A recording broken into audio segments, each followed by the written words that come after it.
Um, Thank you, Felicia, and thanks everyone for joining me today to make a hand-sewn or hand-stitched fall garland. So garlands are all the rage this time of year, and this is going to be a way for you to take a lot of different craft scraps that you have in your house and kind of put them together and actually make something quite beautiful. So if you have some felt, if you have some embroidery floss, if you have some stuffing, if you have some yarn, all of those scraps from all those other projects that you've been making are the perfect things for you to use and put together to make your special fall garland. So fall garlands can be kind of expensive if you buy them in the store, but if you make them yourself, not only do you have the pleasure of saying, I made that, but you also might be saving some money. So we are going to be hand stitching because today, I don't know if you know this whole entire month, in fact, is National Sewing Month. So we want to celebrate sewing by doing some hand stitching and just kind of adding some extra touches and extra embellishments with some extra stitching since it is sewing month. So welcome, and let's go ahead and switch over to my other camera and we'll go ahead and get started. If you are watching and if you are making along with me at home, let me know in the chat if you need me to slow down, if you need me to repeat anything, if you want me to go over something different. But I have lots of different options. I've been playing around. I love garlands. I love a theme. I love all kinds of things. So I've been playing around and kind of coming up with some different ideas besides the leaves and the garland that you saw on the picture for this class. So there's a couple of different things I want to point out. And one is that on the shopping list for today, I had suggested that you got some felt. And if you got some felt, we can definitely work with that. But if you want to save yourself some time, at the time when I made the shopping list, these weren't out in stores yet. But now that we're getting closer to Thanksgiving, this set of leaves is in the kids section. It's a Creatology product, and you get a lot more than this. I've already used several of them, but you can get a big stack of pre-cut felt leaves, and these will be absolutely perfect for what we're doing today because I put two of those felt leaves together. I stitched on one of them. I put some stuffing in them just to give it some extra fun and some extra cushion. And then I'm going to put these onto the garland with some wooden beads and with some pom-poms and different things like that too. So if you don't have pre-cut shapes, the pre-cut shapes come in these leaves in yellow and orange. They also come in these like pumpkin shapes. And you can imagine that these would be very fun to just make silly jack-o'-lanterns. You can make it a more sophisticated pumpkin by doing some lines. You don't have to make it silly or cutesy. If you want something kind of more natural or kind of more polished, you can stick to kind of more natural shapes and natural lines. I was also thinking about this pumpkin and how easy it would be. I just took a Sharpie and then did some stitching over top of it. So it's not just my Sharpie, it's also some cool stitching. And I obviously did some stitching around the pumpkin. But you could imagine that if I wanted to, and if I had the time, I could use these in order to make something, spell something out, maybe Boo, because Boo is only 3 pumpkins, and that might be a little bit more time friendly for you. But if you want to spell something out, especially if you're having some kind of gathering, you want to have a photo moment or something like that. And then with some of the white that came in the package of felt that I had suggested, I thought, oh my God, how cute would it be to make a whole bunch of these little ghosts? So I don't know if you've been to Michael's lately, but we have this collection right now that's called Hippie Hallow. And so it has these oranges and pinks and yellows, and they're kind of like groovy ghosts that have little flowers and little peace signs and little disco balls. So I was kind of taking the inspiration from the Hippie Hollow and kind of making some cute little ghosts. So there's lots to do today. I'm going to show you how to make pom-poms. I'm going to show you how to do some hand stitching. But I would like to know from those of you who are with me live now, would you like me to do a ghost? Would you like me to do a pumpkin? Would you like me to do a leaf? What kind of feel do you think you want to do in order to create our garland together? So let me know if you want to do pumpkin, ghost, or leaf, and that's where I'll start. Ooh. So go ahead and keep putting that in the chat so I kind of know what direction to go in. Thank you for putting that in. I appreciate that. All right. I think I have some ideas. Cool. So Because this was on our, this is what we were, this was on the picture for the class. I'm going to start with the leaf, and then I see a lot of requests for pumpkins. So we will have time to do both of those. So I'm going to do a leaf and a pumpkin and kind of leave the ghost to your imagination. And I'm going to go ahead and show you how to do some hand stitching. So I am going to take two of the same color, but again, this is up to you. You can mix and match and have a front and a back. And when I'm doing my garlands, I usually only stitch on one side. You can take the time to stitch on both, but the way I'm going to hang it, I know that only one side is showing. So I'm going to go ahead and start with this leaf. And then I'm also going to use some of our loops and thread embroidery floss. And so I kind of like to pick a contrasting color. So with this orange, I might pick a white. I might pick a yellow. I think I probably will pick a yellow.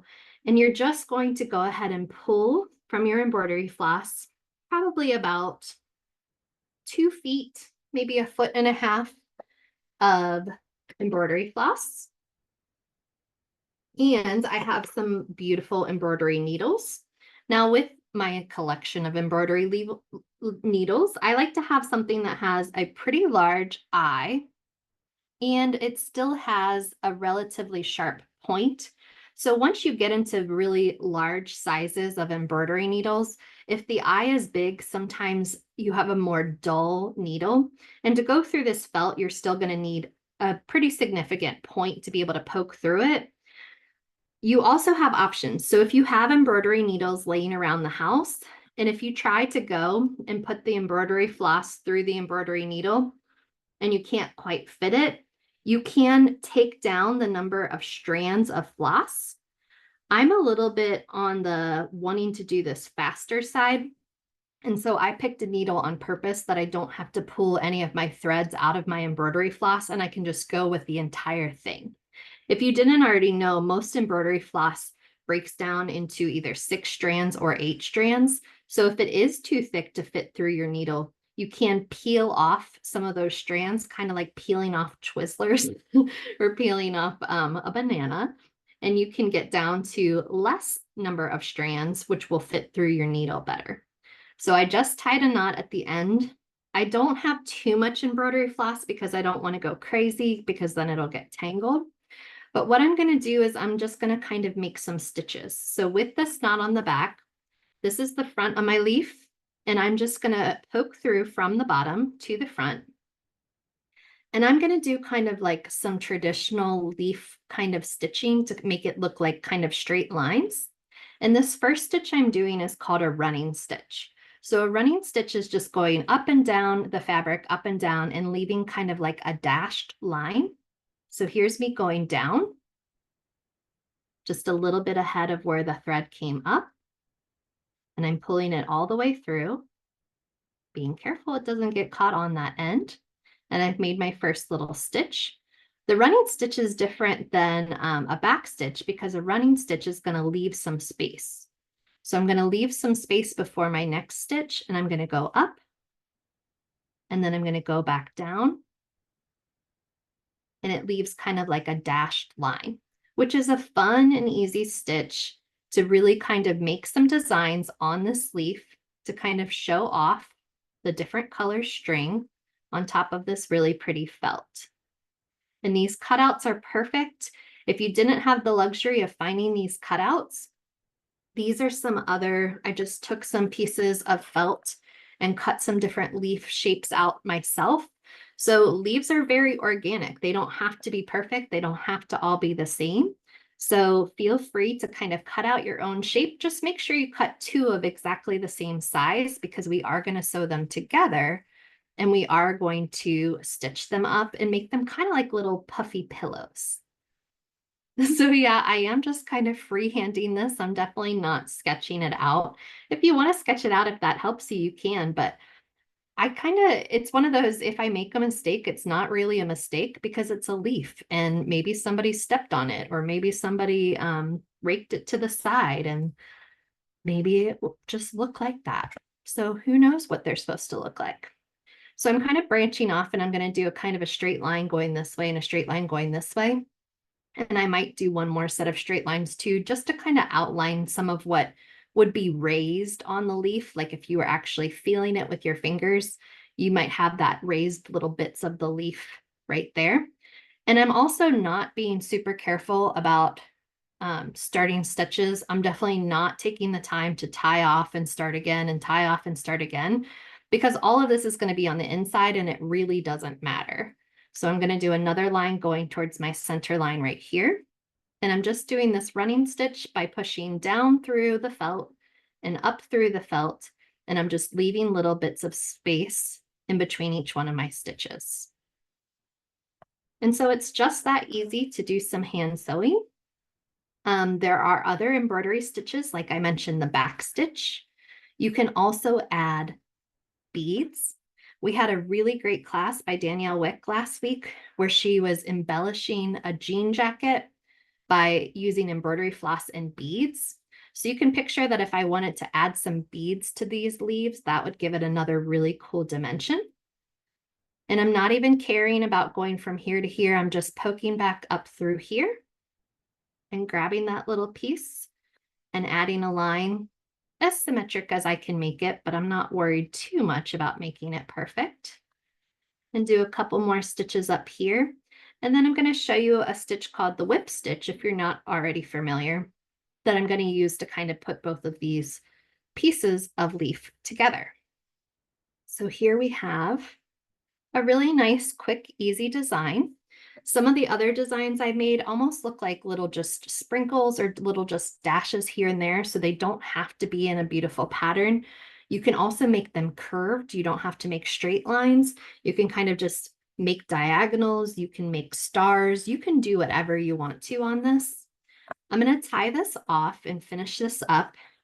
And when you attach your two pieces together, yeah, I think adding those beads would be so pretty. A little bit more time consuming, but you know what?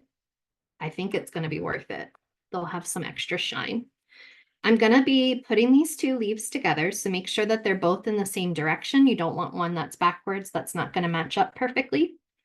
And then think about, sometimes when I combine them together, I purposely use a different color embroidery floss so that it kind of shows on purpose.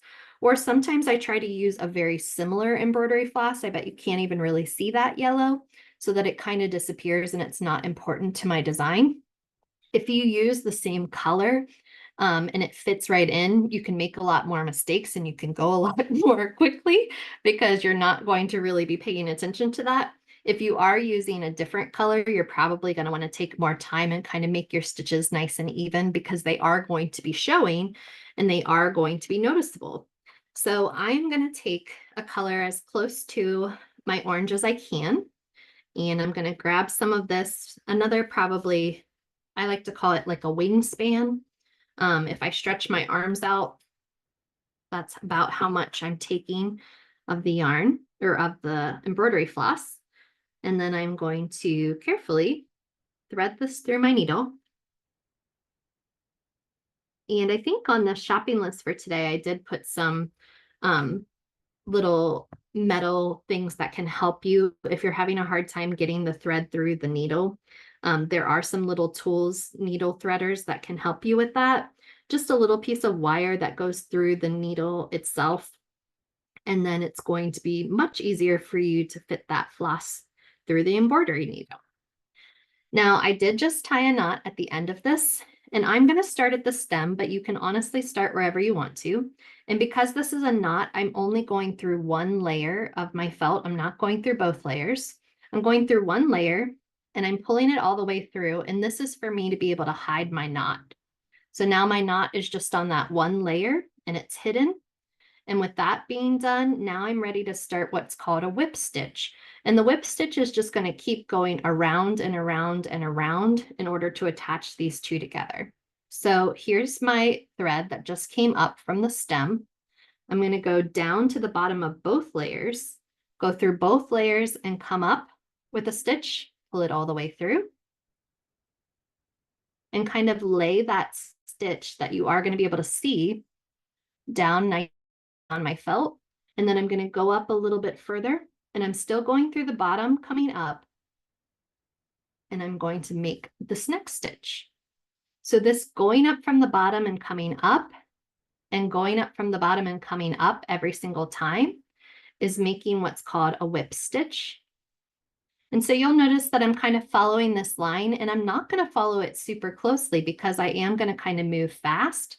And because I did pick a thread that's going to probably disappear, I don't feel like I need to take too much time making my stitches super perfect, because I kind of just like the overall feel of it rather than the stitching being the most important part for people to pay attention to. So maybe just 1 or 2 stitches on each little kind of side, just enough to connect them together. You don't have to go crazy about leaving absolutely no space. My garland just fell. So I'm just whipping around with this whip stitch and kind of sandwiching these 2 pieces of felt together. And when I start to get closer back to the end of my stem is when I'm going to take a little bit of fiber fill. Now, if you don't have polyfill or fiber fill, there are lots of other options. If you have a lot of yarn scraps, if you have a lot of floss scraps, if you even have like tissues or anything like that, pom-poms, yarn, anything that's kind of fluffy, you can stuff your little leaves, your leaf sandwich currently with that. Oops, I got a little tangled with my thread. There we go. I was too busy talking. That happens. And if this is a mess, which it might be, I might just tie this off and kind of go back and keep going. I think I was just getting lost in all my ideas. So I'm going to tie that. There we go. And keep going. There we go. And because I'm starting again, I am going to start a nice little knot. And I'm only going to go through one part of the fabric, one layer of the felt. I'm going to kind of start where I left off, one layer of the felt so that I can hide that knot inside the sandwich of these leaves. And then just do a couple more stitches. I don't need to go all the way to the end of these points. I don't need to be super careful about that, because really the goal is just to kind of sandwich these together and get yourself enough connection so that they're not going to fall apart. And we're not adding a ton of stuffing, so it's not like the stuffing is going to overflow and kind of fall out of these giant holes that I'm making with these very big stitches. The stuffing's going to stay where it is, and it's going to just be nice and easy for us to add in. So just a couple more stitches and then we're ready to add that in. I like to get probably 3/4 of the way done before I add any kind of stuffing. So I think right at the end of this, I'm going to take a stop and do that. It doesn't require a lot of stuffing. So I have a handful, but I'm probably not even going to use all of this.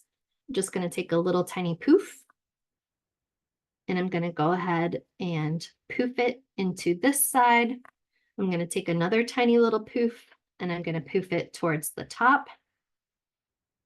And I'm going to take one more tiny little poof and poof it towards this side that I'm still sewing up. So you can tell that it's not really going through any of those large stitches. I don't have any of that stuffing that's falling out.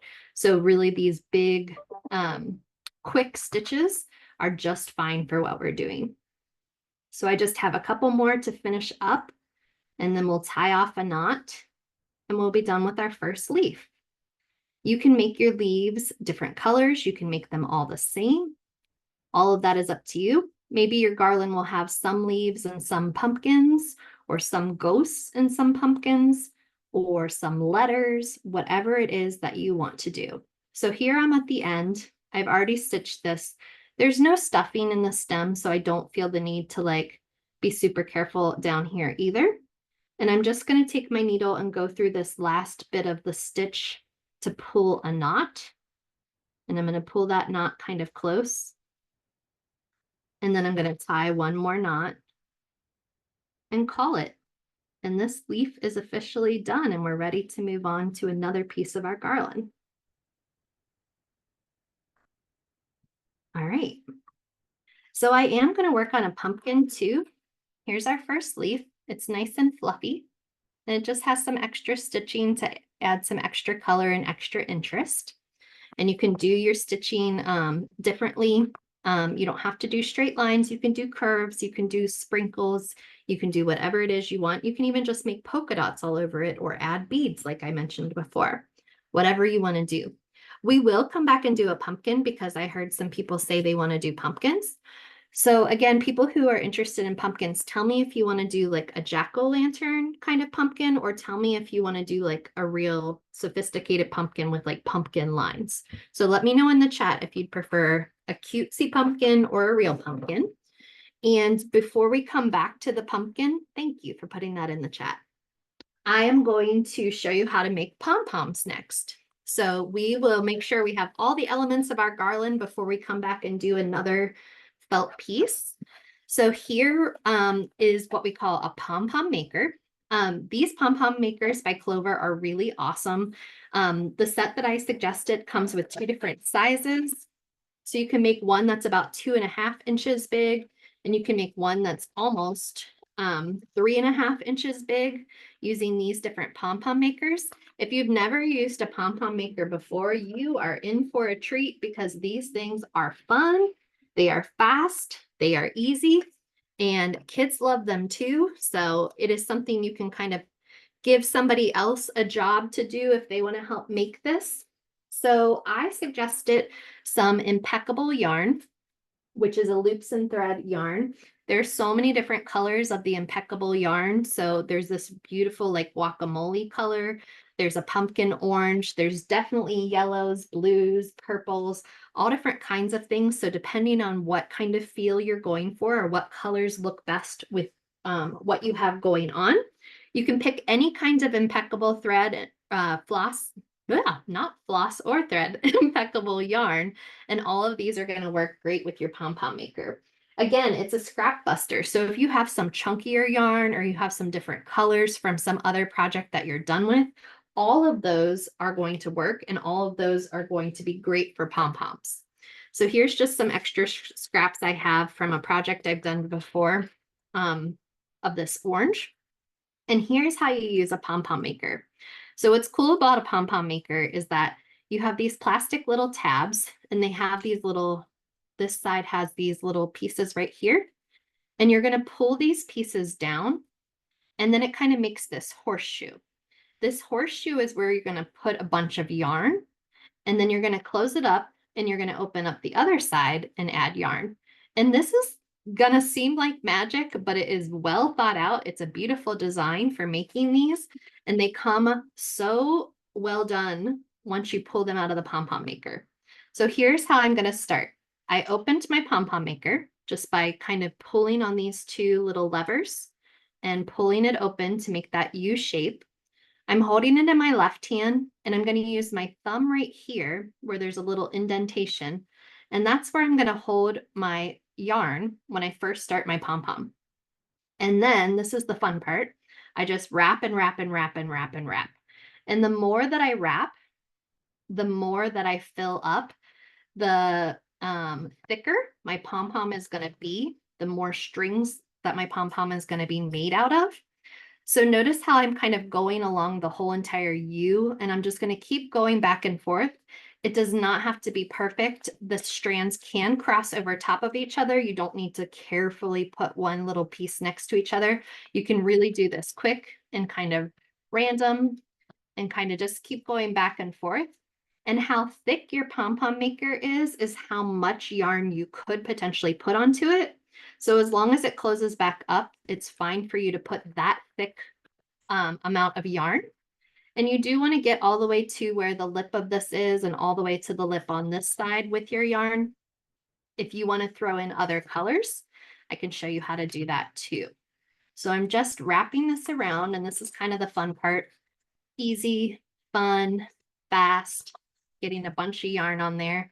And once I'm done getting some yarn on there, I just cut the string, and I don't need to put it anywhere. I don't need to be careful with it. I just close it back up.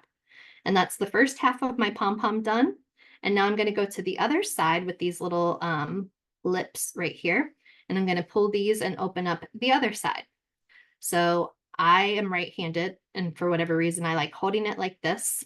I like putting my thumb right here of my left hand so that I can have my right hand to do the wrapping with.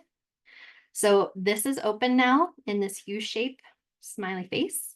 So I'm just going to put my thumb here and I'm going to wrap around. And I'm just going to keep wrapping and I'm going to keep going back and forth and fill up this whole space with yarn.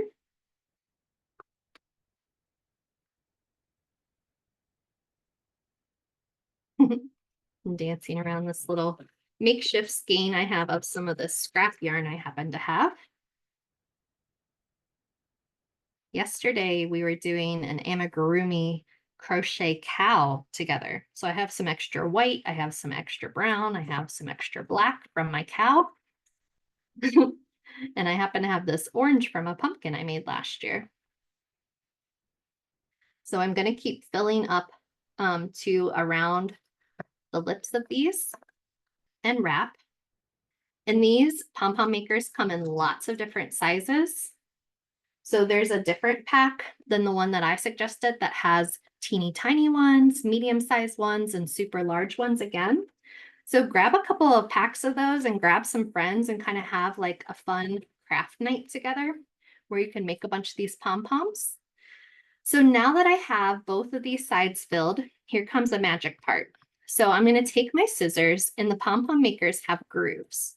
So see how it has these grooves on the side?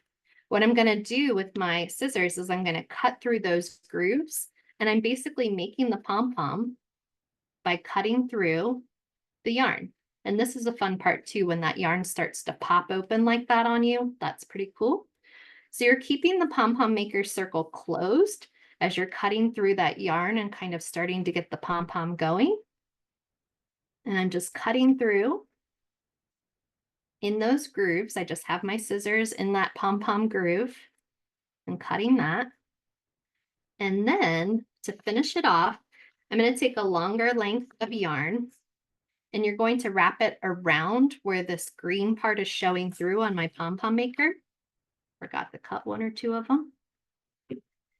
And you're going to put the yarn through that groove, and you're going to pull it as tight as you can, because this is you kind of connecting all those little cut pieces of yarn together. And I'm just doing half of a square knot, and then I'm going to go around again, and I'm going to do a full square knot. And I am pulling very tight on this and trying to keep it as tight as I can so that all of those yarn pieces that are cut stay together. So here's the knot I just made up here, and I'm leaving extra long strings because I'm going to attach these onto my garland. And then here's the fun part. Ready? I'm going to pull both of these green pieces apart. Ta-da! And we have this adorable pom-pom. So the adorable pom-pom might have some extra little fuzz, and then you just give it a nice haircut, clean it up, make it all the same size. I am going to leave those two tails because that's how I'm going to attach it to the rest of my garland. I usually do this haircut part over my garbage can for obvious reasons. And just give it a little trim, kind of keep all of those nice and even. And I have this really cute yarn pom-pom that's ready to add on to my garland. So it's definitely going to give another texture, another something fun, another pop of color into the garland that we're creating. So I am going to do another pom-pom and kind of show you maybe two colors. So let me find two colors. And this time, I think I'm going to do two colors at the same time. So I'm going to take some brown yarn and I'm going to take some yellow yarn, and I'm going to put them into the bigger pom-pom maker. And again, you can do this by doing one at a time. I'm going to do it two at a time just to be faster and also for more fun, dramatic effect, you know, that kind of thing. So I'm taking both of these strands, and I have opened my pom-pom maker in the same way that I opened my smaller one. I'm putting my thumb on the little thumb pad, and I'm going to hold two strands, the yellow and the brown, and I'm going to wrap both of these at the same time. And it's easy to wrap too. The hardest part is just keeping your skeins, especially if they're scrap yarn, from getting too many tangles and too many knots. But you can see me just putting both of these strands at the same time and kind of filling up this U shape. and just moving around. And with the 2 strands, with 3 strands or 4 strands, you can obviously do the pom-pom part even faster. And you're going to see that it ends with that really pretty multicolor yarn pom-pom when we're done. So I want to get a lot of it because I do want a kind of thick pom-pom. And the shape of this pom-pom maker is what's making it a larger pom-pom than the last pom-pom we did. So it's giving it extra length so that it's going to be a little bit larger. I'm going to do just a little bit more, and then I'm going to go to the other side. So before you go to the other side, you just trim and you tuck it. That's why some of my little yarns I had to cut down. It's because right here I left extra little bits. So if you want to be more careful with that, then you don't have to trim down, but I kind of like trimming at the end. It just gives it that one final look. So I open the pom-pom maker again, just by pulling that open. There's 2 layers, so you pull both of those layers. I'm going to hold the yarn, both of them, with my thumb. And I'm going to wrap. And it really doesn't matter how much or how you do it, as long as you put a lot of yarn in there. That's going to give it all of those different pieces to kind of make that pom-pom. There are ways to make pom-poms without pom-pom makers. A lot of people make them using some cardboard, so you can kind of create your own tool. But I find that this tool just makes it super fast and easy and fun to make these. So feel free to make your own using cardboard or to use this cool tool, whatever works for you. And I'm going to cut this off and put it back together. Now I'm ready for the fun part where I'm going to do the reveal of kind of this multicolor pom-pom. So I'm putting my scissors into the groove of the pom-pom maker, and I'm cutting and releasing those snips, which is really fun to see them kind of pop like that. Now these are my high school colors. I went to an all-girls school in Cincinnati, and our colors were burnt sienna and gold. Not brown and yellow, burnt sienna and gold. So there we go. And then I'm going to take one strand. I don't need both strands, but just one piece of the yarn, cut a little bit longer, probably about 12 inches just for extra. I'm putting it through the grooves of the pom-pom maker.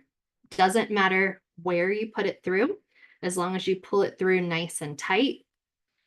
I'm going to tie half of a square knot, and then I like to go to the other side and tie the full square knot as tight as I can. And this is to try and ensure that all those little pieces I just cut kind of stay together in one pom-pom.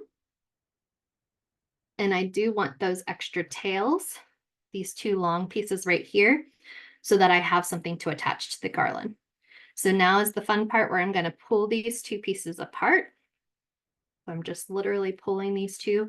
And when I'm pulling these 2 pieces apart, whew, I am making that pom-pom, which is awesome. And I love the multicolor, right? So I'm going to do a little trim down some of these extra long pieces. Just kind of polish it, make it look even nicer. Have the 2 that I'm going to tie on. And that is a really fast, really easy way to make a couple size pom-poms. So this shows you the size using the green pom-pom maker that I had, made this orange size. And then this blue one, which is one of the largest sizes, is going to make a much larger pom-pom, just to kind of see the difference in the pom-pom maker sizes. So for your garland, you can make them lots of sizes. You can make them all the same size. Whatever you want to do is great. And then the third element of the garland is going to be the stuff that you're going to put all of this onto. So what I had suggested to you in your shopping list for today was some twine. There's lots of different kinds of twine, or jute, we call it. So all of this is great. You can buy a very large bag of wooden beads. I think the bag that I put on your shopping list is all the same color. You can paint the beads. You can take the time and you can paint them pinks and oranges and yellows and whatever you want to. You can use the natural wood. You can dye them. There's lots of things you can do. And if you don't want wooden beads, another option are pony beads. So I do think just buying a big pack of pony beads, which are Creatology, they're found in the kids section. If you buy a big bag of pony beads, that's another really cool base. Sometimes I don't need a base at all, so I don't need any beads. The stringing of the beads, honestly, is probably going to take you about 30 minutes by itself. So if you don't have a lot of time, you don't need to add beads. You can just use the jute and attach all your little elements to just the jute. And I'll show you other ways to kind of fancy up the jute besides the beads. But beading is one good way to kind of give you a base. And then once you have that base, you can add to it. So there's different kinds and different sizes. Make sure that the kind of jute that you have is going to be small enough to fit through your beads. So I have this mixed pack of beads, which has several different sizes in it.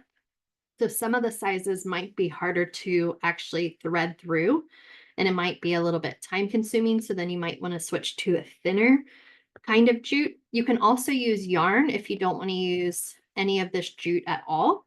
And if your jute gets a little wonky at the end, one of my other suggestions to you is to take a little piece of tape. It doesn't have to be masking tape. It can even just be clear tape or whatever you have.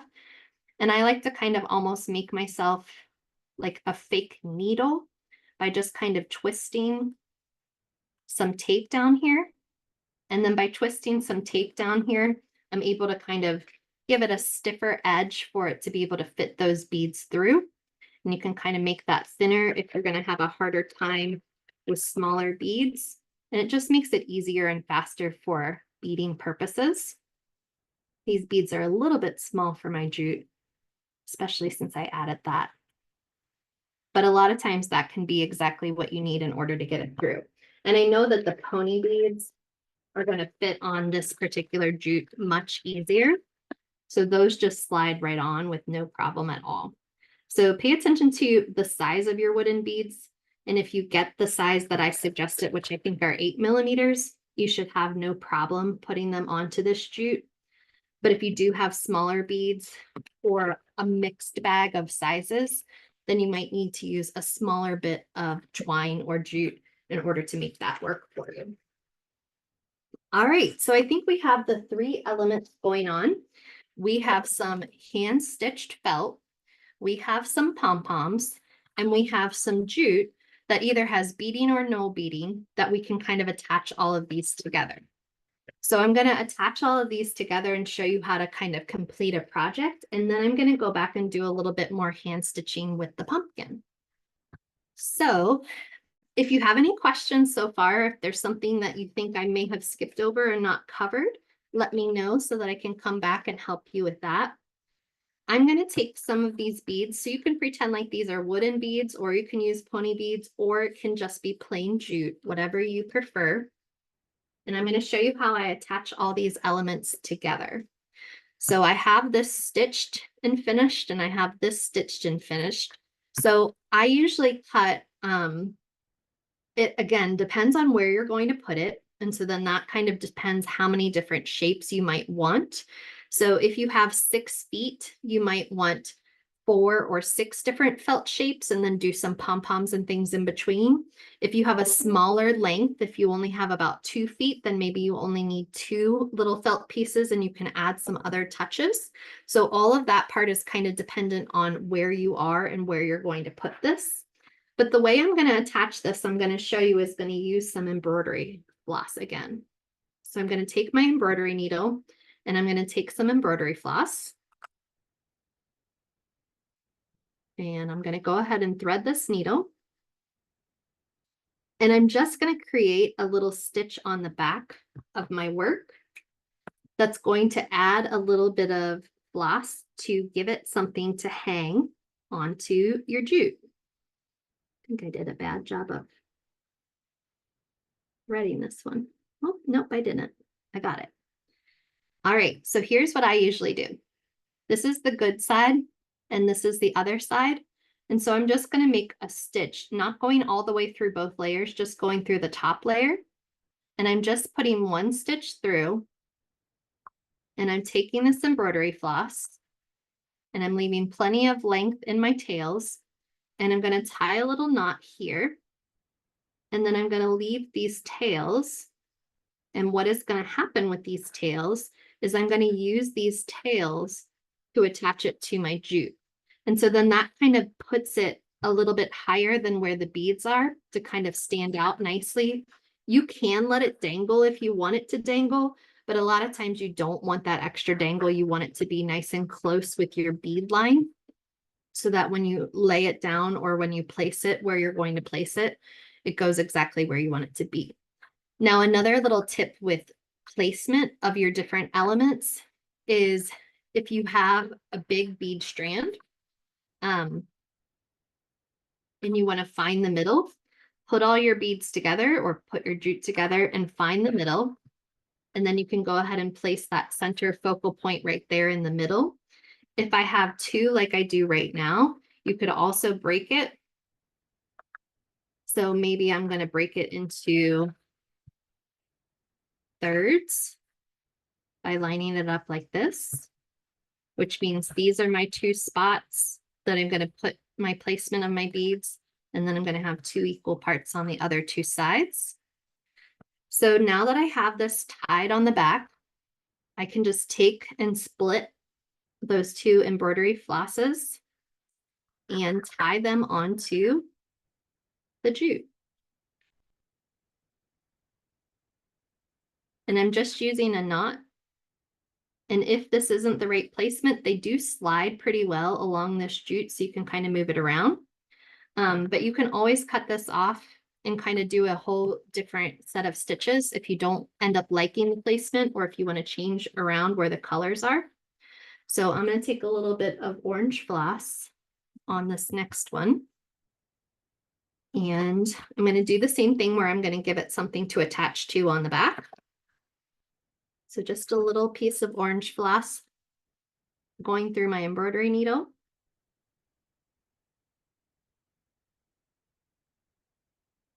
There we go. And I'm just making 1 stitch in the back here by going through 1 layer of the felt and coming back up. And this is just giving me a place to tie a knot and add these tails. And these tails are what are going to do the work of actually connecting it to the garland. So with that little knot right there, now I have these tails to be able to go ahead and go in here and attach this piece using just another quick square knot. They will slide pretty well, so you can kind of readjust them. But with the beads, I needed to make sure that before I tied this knot that I had them in the right place on the beads, because the beads, obviously this can't move over top of the beads. So it's kind of set in place if you do have the beads already added.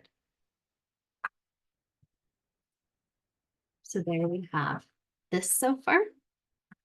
And the beads I like to leave plenty of extra room at the end so the beads can kind of do their thing. And then if you want to add a pom-pom in, you might want to pick the center point. So kind of go to the center of your string of beads or your jute and find that center point by folding in half. And then maybe that's where you want to add this multicolored pom-pom. And I'm just splitting the yarn, 1 on each side, and tying a square knot again, like I did with the embroidery floss. And you can cut those tails down to kind of blend in with the rest of the pom-pom. So you have your felt elements, you have your pom-pom, you have your beads.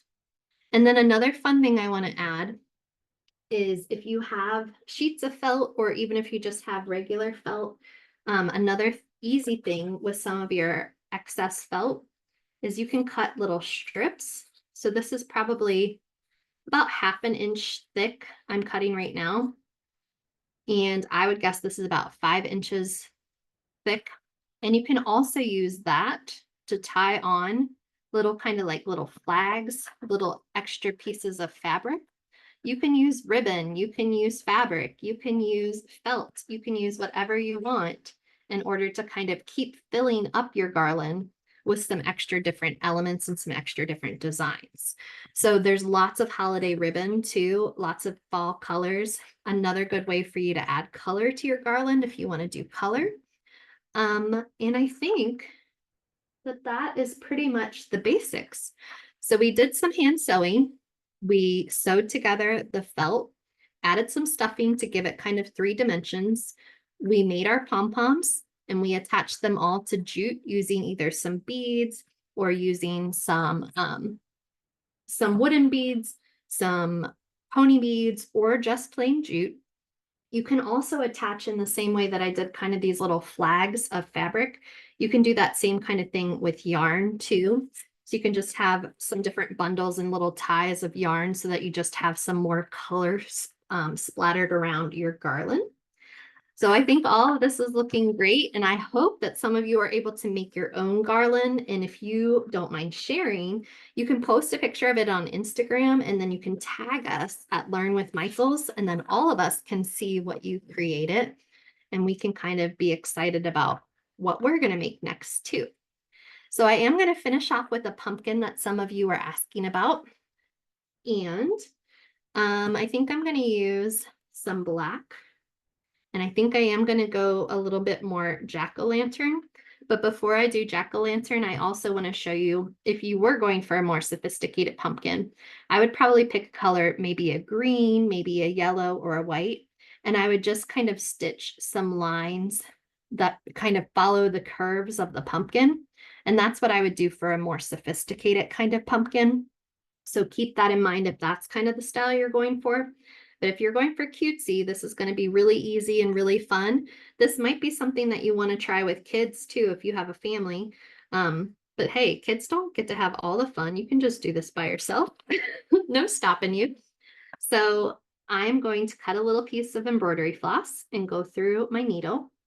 I'm going to tie a knot at the end, and then I'm only going to be stitching through one layer of my felt.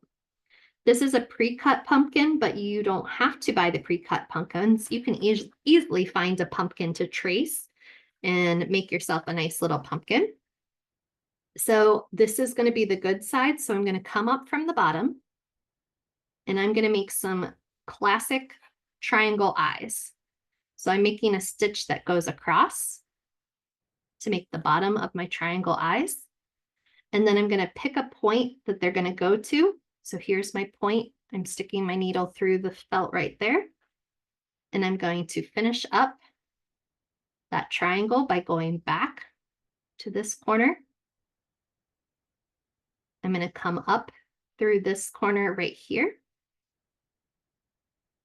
And I'm going to go back to that point. And I have made my first triangle eye on this adorable little jack-o'-lantern. Then I'm going to try and match it. So I'm going to do the bottom line first, and I'm going to space it nicely so that it's pretty symmetric. And I'm going to come up through the felt, and I'm going to try and match what I did on the other one by going across about the same amount. And then I'm going to pick the point, and I'm going to try and line up my point in the same way that I lined up the other point. And the point of this is going to come down to finish that stitch. And I'm going to come up through the corner of the triangle.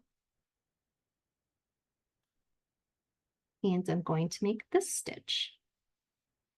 Now you can make a circle, you can make a smile, you can make a scary jack-o'-lantern with some crazy teeth. There are lots of different options that you can do. I'm going to show you a nice sweet smile. So I'm going to do one long stitch from here to here. So kind of the center of the triangle to the center of the triangle. And I'm going to show you another little embroidery technique that you can try. Before you pull this all the way, you're going to kind of leave yourself a little bit of a loop. So before you pull it nice and tight, kind of leave yourself a loop, and where you think you have the smile that you like, you're going to make just one little stitch in the center of the smile. So you can see my needle coming up through this stitch right here. And it's going to be nice and tight and close. And I'm going to go down right next to it on the other side. And then that kind of gives me a cute little smile. And if I don't pull this as tight, it can leave it a little bit more curved. Or I can go over here and make another stitch or two to kind of make it more curved on purpose. So if I go in the middle of this and kind of put another little tiny stitch, it can help make that curve as opposed to this side that's still pretty straight. So let me go over here and kind of match that curve and give it a cute little smile. Love it. So we have this adorable jack-o'-lantern. I'm just going to go ahead and tie a knot on the back. And remember that all of this gets whipped together with the whip stitch, and we stuff them together. So I think we do have enough time to do that too. And I'm going to show you with a black thread this time, just to kind of show you that if you want to use a different color, how that's going to show up a little bit differently. And I might even show you a blanket stitch just for extra fun. If you've ever heard of the blanket stitch before, it's a little different than the whip stitch, but we might as well throw in some extra fun. You can have your choice then if you want to do it this way or that way. I'm making a knot, and the knot is only going to go through one of the layers of felt, and I'm going to be able to hide that knot. I like to start at the bottom, but you can start wherever you'd like. And when I'm starting, I'm only going through one layer of felt. And I'm pulling it all the way through so that I can hide that knot. And then I'm sandwiching these together. And this is a lot like the whip stitch, but this one is called the blanket stitch. So the way you do a blanket stitch is the same as the whip stitch by you're going to keep coming up from the bottom and keep coming up from the bottom. But the one extra little difference in this blanket stitch is that before you pull it all the way through, you're going to wrap your thread over top of your needle like this. And then when you pull it all the way through, it's going to add this extra kind of drag. So watch it again. I'm going to come up from the bottom. And before I pull this all the way through, I'm putting my yarn around my needle and I'm pulling this up. And see how that makes that very different kind of stitch that's going to kind of drag along the bottom. So the first stitch always looks a little bit weird, but then you start getting into the blanket stitch, going over the needle and pulling. And then you can really start seeing that blanket stitch showing up. So I'm going from the bottom, putting my thread over the needle before I pull it up. And it's kind of dragging it along that bottom, giving it a really cool, like Frankenstein kind of stitch to it that just adds a little bit more fun. So feel free to use a whip stitch. Feel free to use a blanket stitch if you want to purposely add more color and more interest. And you can go all the way around, and we can add the stuffing in the same way that we did before. So we're coming up on the end of the class, and I hope that you had a good time making your garland. And I hope that you share any pictures on Learn with Michaels, our Instagram. And I hope that you sign up for other classes because there are so many good sewing classes this month. There are also so many good fall classes, Halloween classes, pumpkin classes, getting ready for Beetlejuice, the movie. There's some Beetlejuice projects. So all of these are going to be adorable. And at whatever point you want to, I'm going to kind of put my blanket stitch behind the stem just to kind of save some time. But I am going to keep going. Oops, I forgot to wrap it around. So this one, I just kind of made an extra long stitch to get around my stem, but you can do it around the stem too if you want to. And once I get just a little bit further, I can stuff it. So someone's asking about Christmas hand stitching classes. Oh my goodness, yes. You can only imagine when it comes to Christmas, there are little green wreaths, there are gingerbread, there are so many different things that we can hand sew and put onto garlands. So we can definitely make another holiday garland when it's time. I would enjoy that too. So I'm so glad that you were able to join me today. I'm going to stuff this one up. I know, right? I can't wait either. Just add a little tiny bit of stuffing just to make it extra poofy and extra fun. And I'm just going to finish this up. And then I think that's it for today. So I'm so glad that so many of you were able to join me and kind of stitch along with me. Come back and watch this video on YouTube if you get stuck when you're making your own garland. And I hope that you take these ideas and run with them and come up with some of your own too. So don't forget to share those with me. I'd love to see what you're making. So here's my last stitch. to finish this off, and good thing because I'm running out of floss. There we go. And I'm just going to go ahead and make this into a knot, and that will complete this lovely spooky jack-o'-lantern. And I feel like I'm going to keep going with my ghosts because I just think that these are the cutest little ghosts. I made a little flower in this one's hair and made those cute little eyes in the same way I showed you of how to make the jack-o'-lantern. So I think I'm going to make a banner, a garland using some of those cute ghosts too. Can't wait to see how that turns out. All right, and then I'm cutting this off. And ta-da! We have a beautiful jack-o'-lantern that we can add to our garland or put on a new garland full of some different jack-o'-lantern faces. You can add some green to the stem, anything you want. So with that being said, this is it. I hope that you had fun, and I can't wait to see you next time we're doing crafts together. Bye.